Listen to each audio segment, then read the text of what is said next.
week of free agency and player movement. Several household names such as DeAndre Hopkins, Stephen Diggs, and Byron Jones will be wearing new uniforms. But which rosters improved the most? Bleacher Report listed these 6 squads that could be on the rise after dominating in the first week of the new league year.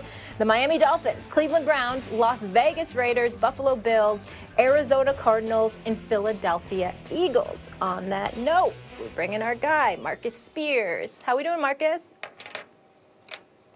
What's up, family? How y'all living? All good. Always you always trying to see sound, you. Look, Barry White. You understand? I know you got the brick background. You trying to be all hard and everything like that. What's going on, man? Get a smile on your face. Stop trying to be intimidating. It ain't like you scared anybody or anything like that. What's up? Say it with a smile. Say it with a smile. I actually What's up? don't know. Were you intimidated by Barry White? To the last conversation. Hey, Max, I was listening to the last conversation. I don't know who Stephen A. is, man. Like, this soft, cuddly, I want to stand on the hill for Tom Brady's guy. I don't know who that guy is, man. I just don't know who that is. You need to show respect. You need to show respect to him. I'm the only one on this show giving him the respect that he deserves. Molly betrayed him years ago with the nickname Jimmy G. She's the one that started the whole Jimmy G nickname. Max is just dog. I've been ride or die for TB12. Get out of here. Hey, Swagoo. Max Kellerman started on First Take July 25th. This is 3.5 years ago. July 25th, he started. And the second segment of the show, he said Tom Brady's over the hill. Tom Brady in the clip. He introduced it that day. We weren't even in preseason yet. And he was talking about that you know the date like it's an anniversary. All of y'all have been disrespectful to Tom Brady. All of you. All of you. I'm the only one that's showing him some respect. Okay? So let's be clear about that. Now let's move on. Yeah. Who do you call that bad man? Can we talk about what we talking about, Molly? Yeah, let's get it. Max, I'm coming to you here because you are the expert on all things Tom Brady, including Cliffs. Who's the most improved team after free agency? All right, this is going to sound like homerism, and it is. But I think a good case can be made, so I'm going to make it because I can't take any more 4 or 5 win seasons. Molly, I think our New York Football Giants. First of all, when you look at like who's most improved, where are you improving from? Like a team that wins 7 or 8 games, improvement of a game or 2 is a lot. It's hard to improve a lot. When you're a bottom feeder, it's much easier to get much better. You can win 3, 4 more games and still not be a double-digit win team. I think it's the Giants. When you look at what they did at cornerback, right, from Carolina. They went out and got a real guy in Bradbury, a corner. Maybe not a shutdown corner, but a very good player in the secondary. DeAndre Baker, who they got last year, was coming along in terms of his trajectory as a player. They signed linebackers, overpaid for 1 or 2, but okay, I'm not saying Gettleman's a great GM, but he does recognize that in Daniel Jones and Saquon Barkley, he has a franchise quarterback potentially and an all-world running back on their rookie deals. So if you're going to overpay, later on it's going to look bad, but you have the rookie deals going now, pay now. They added an offensive lineman. They added, by the way, brought in Colt McCoy, backup quarterback for Daniel Jones. He spent money while these guys are on their rookie deals, not in big, splashy, flashy free agent signings, but in good football signings that I think make the Giants potentially maybe 3 games better than they were last year.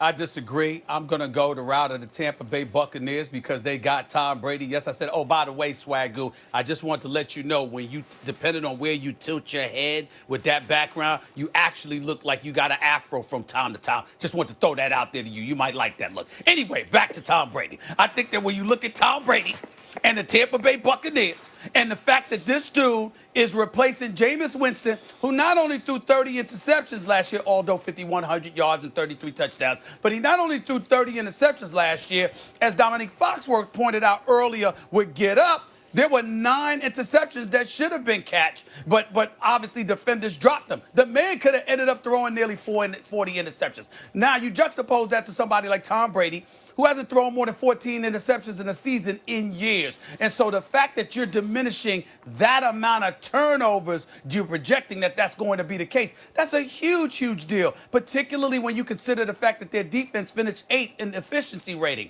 So you take all of that in consideration with the Mike Evans, the Godwins, the O.J. Howards, the Braits, and the crew. The bottom line is that I expect a significant upgrade from the Tampa Bay Buccaneers. I expect them to go at least from 7 to 10 wins, possibly 11 to 12. Now, that's one team. The other team I got to give some love to, at least in the offseason, and they tend to accumulate it in the offseason as opposed to during the season, is the Cleveland Browns. If you're Baker Mayfield, what do you got here? You got a tight end, you got Hooper, you got a right tackle, you got a fullback in play. Clearly, with Stefanski as the new coach coming over from Minnesota, he likes multiple tight end sets. He wants to sit up there and do all of that, and plus having a slew of running backs to lean on as well. I think those kind of situations, considering that you still kept a Landry or Odell Beckham Jr. in tow, I look at it from the standpoint that Cleveland had a pretty good offseason offensively. Defensively, that's a different argument for another day.